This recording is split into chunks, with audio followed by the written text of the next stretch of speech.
Think about it. You can look at any business, and if you want to know what shifts a business, what shifts your life, there's one force: decision-making. Decision-making is the force that shapes destiny, personal, corporate, business destiny. How many of you can think of decisions that you made years ago, 1 or 2 decisions, 5, 10, 15 years ago? That decision, you may not have realized it at the time, but that decision was one of the most important decisions of your life. If you'd made a different decision there, you've gone a different direction, your life would be completely different today. Who can relate to this in your life? Say I. The secret then is getting darn good at making more effective decisions. Now, by the way, are we always going to make the right decision? Yes or no?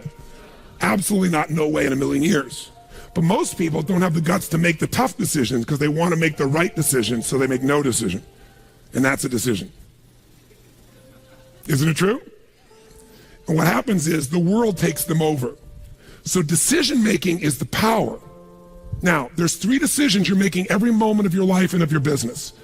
And you're making it right now in this room. And if you're watching here on film especially, you might make some decisions because you're not in the environment that's different. But the first decision you're making every moment of your life that affects your life and business is, what are you going to focus on? Because whatever you focus on, you're going to feel. So as a business owner, every employee you have each day comes in and they make decisions about what to focus on. Some people focus on their own needs. Some people focus on the customer's needs. Is that going to change the quality of what your business does? How it does, yes or no? A little or completely? Completely. Some people focus on what they can't control every day. Can you predict, if you're focusing every day on what you can't control, how you're going to feel about your life or your business? You're going to be overwhelmed. You're going to be depressed. You're going to be frustrated. Right now, you're deciding what to focus on. You can be focusing on, okay, we're getting into it now. I got the energy. Now we're going to get into the meat of this. You're right. All business is decision-making. Better decisions, better life. Or you could be saying, wow, my neighbor smells after all that jumping up and down. Notice that focus, right? Whatever you focus on, you're going to experience, though. True? Now, some people make a decision, and then they focus on the decision about how it didn't work out versus what they learned. Because there are going to be plenty of decisions that don't work out. In fact, probably, if we were honest, most of us forget them. But most of our decisions aren't necessarily the right decisions if we make gutsy ones. But the ultimate decision is the ability to choose again. So focus is a decision. It's happening right now. It's happening in your business. But here's what we're looking for. There's a pattern of focus. At some stages in business, as you're going to learn today, the focus of the entrepreneur in the business is increasing sales. And they increase sales, and when they're successful, they eventually fail. Because their sales are increasing, but what's not? Someone tell me, what's not? Profits. Some people are totally focused on profits. Can you make any company profitable, yes or no? Sure you can. Cut enough stuff, you can make any company profitable for a while. A day, a week, a month, a year, a decade. True? At different stages in the business, you must change your focus. There's a life cycle to a business. If you're going to make effective decisions, you got to know where you are on that life cycle. You make decisions differently for a teenager than a toddler, than a grown adult, don't you? Same thing's true in a business, in your life. So if you're going to control your life, the way you take control is by making new choices. If you don't like how things are, what do you got to do? Change it. And to change it, you have to make a decision. And by the way, leaders make decisions. That's what makes somebody a leader. They have the guts to make the most difficult decisions nobody else has the guts to make. And they know they're going to be wrong. But if they're wrong, what will they do? They'll know what they want, they see it's not working, and they'll do what? Change it, which means they'll make another decision, do something new, and see if it works. That's the essence of how we grow. So first decision controls your life is focus. Lots of patterns. Some people focus on what they can control, some focus on what they can't control. Some focus on customers, as I said, some focus on themselves. If you've made this whole business about meeting your needs, you can run a successful business, but it'll be a job. Because you'll never be able to sell it. Because if it's just meeting your needs, it's not a system. It demands your attention, your connection. It's giving what you want. But ultimately, it's not going to give somebody else what they want, so you can't sell it. If you can't sell your business, if you don't have an exit strategy, you have a job. I don't care how successful the business is. That doesn't mean you have to sell the business. But one of the most important decisions you make in business is, ultimately, if I was going to sell this, if I chose to, I have to know who I sell this to so that I have long-term value, not just an income along the way. I have this critical mass hit. I get a multiple of my business. And most people don't have a clear exit strategy. They think I'll come up with that someday. You got to start with that end in mind. That's got to be part of your focus if you're going to be successful in your business. I can remember a gentleman who built CAA in Hollywood, his largest, most successful agency, right? Michael Ovitz, remember that name? He put together Nike and Coca-Cola and these billion-dollar deals. And eventually Mike Ovitz went to go sell that business. He'd never thought through an exit strategy and he got almost nothing for it. Because the laws prevented him from selling it to a studio. He had to sell it to some of his employees for pennies on its real value. Now, Mike found a way to make money later on in another place off of Disney. But the bottom line is, the guy didn't have an exit strategy. Even though it was brilliant, made lots of money, in the end didn't get the value. Focus. Your first decision is, what are you going to focus on? Second decision, the minute you focus on something, you're going to feel it. So if you focus on, oh my God, the economy's coming apart. My industry's, people are not buying my product or service. They're shutting it down. Consumers are not spending the money. Is that going to affect your state? Yes or no? Now, should you lie to yourself and just pretend there aren't challenges? No. But you're going to have to focus instead on, what am I going to do? What's the need that's still there? In any marketplace, there's always still people buying. I've seen it throughout the years. Even in some simple little business, let's say you're a realtor. You have your own little real estate office, or you kind of your own salesperson. You got a couple people that work with you that help you leverage yourself. Something that simple. I remember years ago, I met a woman named Marty Rodriguez. She's from the town I grew up in. She came to one of my seminars, and then she would be sitting in the front row, and in a year, I may have done 25 seminars. She was probably at 10 of them, same seminar, in the front row. This is a woman who was the #1 real estate agent for Century 21 in the free world. 9 out of 11 years.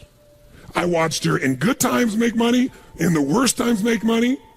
A few years ago, she sold more real estate in the city she's from than the entire multiple listing service of other agents combined. One person. Now she built it into a business. She's got a whole team that runs it, but it's still her. She built the brand. How does she do well when it's going horrible? She says, I love when the economy gets terrible because it gets rid of all those flaky realtors. All those flaky mortgage brokers. There's so many of them. They got in the business, was going up, and they all got successful because they were on a trend. When the trend crashed, they all left me all the business. She loves these times. But the reason is her focus is different. Does that make sense? Completely different focus. So, when you're focusing, you got to decide what I'm going to focus on. But as soon as you focus on something, even if it's not true, you're going to feel it. So if you think someone tells you someone screwed you over, they took advantage of you, and you're like, what? And you're all upset, and you picture it in your mind, and now you're angry. And then later you go to confront this person, and you find out it wasn't true. Who's ever had something like this happen and felt like an idiot? Raise your hand and say, I. But when you focus on it, does it control you? Do you feel it? Yes or no? So just write, focus equals feeling. Whatever you focus on, you're going to feel. And as a leader, you're going to have to manage those feelings. And you're going to do it by managing your focus. By the way, if you're going to lead other people, do you have to create a focus for the company, for the organization to be successful? Yes or no? You got to find yourself, what are people focusing on? It's affecting all the decisions in the company. So as soon as you focus on it, finally get to decision number 2. Decision number 2 is, what does this mean? When you focus on something, you got to give it a meaning. Is this the end or the beginning? If you think this is the end of your business, the end of opportunity, the end of our economy, are you going to feel differently and act differently than if you think it's the beginning? Yes or no? See, the difference between Joe Kennedy with $4 million in 1929 and Joe Kennedy with $180+ million in 1932, that big a jump, different focus, different meaning. When everybody else said it was the end and they were focusing on how to survive, he was focusing on how to take market share. He was focusing on what the opportunities were. The meaning for him was, is this the greatest opportunity of my lifetime? There'll never be another time like this. And he made enough money in that time that took care of all his heirs after that for decades to come. All because he had a different focus and a different meaning. Listen, if you're in an intimate relationship and you think it's the end of that relationship, are you going to treat that person the same way as if you think it's the beginning? Yes or no? No. Somebody's laughing over here. They know. No way. But you know what? In the beginning of a relationship, what will you do for somebody you love? What will you do for them? Come on, what? What? If they say, would you take out the trash? What do you say? I'll take out the trash, of course. What else would you like me to do? Isn't it true? After 3 or 4 years, they say, or 5 or 7, they go, will you take out the trash? Person goes, what do I look like, your janitor? And they go, I don't know what it is. We don't seem to have the same attraction. I don't know what happened. Here's what I tell people. Treat people at the end of the relationship like it's the beginning and there won't be an end.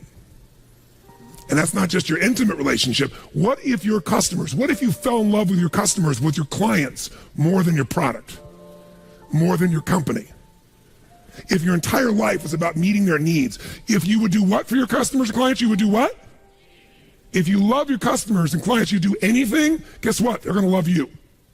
But most people love their customers and clients as long as they buy from them, do what they want, respond to them. And when they don't, they go, that's the end. You want clients for life, not just customers? Fall in love with them. It's a different focus, isn't it? It's a different meaning. And that creates a different life because you make decisions differently from that place. There's another meaning. Is this punishment in my business? Am I being punished by God? Or am I being challenged? Or is this actually a gift what I'm facing right now? Whatever meaning you give controls what you feel. And what you feel controls the third decision. What are you going to do? Right? The minute you give it a meaning, you get a feeling. When you get a feeling, you're going to do something. You're going to take action. You're going to pull back. A whole economy is driven by this. People start focusing on, oh my God, maybe this is going to go on forever. Maybe I'm not going to get what I need. This might be the end of the way things are. I better pull in my reins. I better not spend this money. I better not take any action. And it becomes a self-fulfilling prophecy. How many know what I'm talking about here? So decision-making is your power. You want to change your business? Think about whatever's changed your business in the past. I guarantee what's changed your business is some decisions you made. You made some decisions that shifted your business in a radical way. Changed things in a way that shifted the game for you. Decisions about people, decisions about products, decisions about marketing or promotion, decisions about locations, decisions about what you're going to offer, your offerings, decisions. You want to change your whole business, you can do it next few days just with some new decisions, but you're going to get stimulated, all kinds of decisions to look at. You got to decide which ones will make the biggest difference. Today, again, is going to help you understand where those decisions need to be focused based on where you are in the life cycle of your business and where you are in your personal life cycle.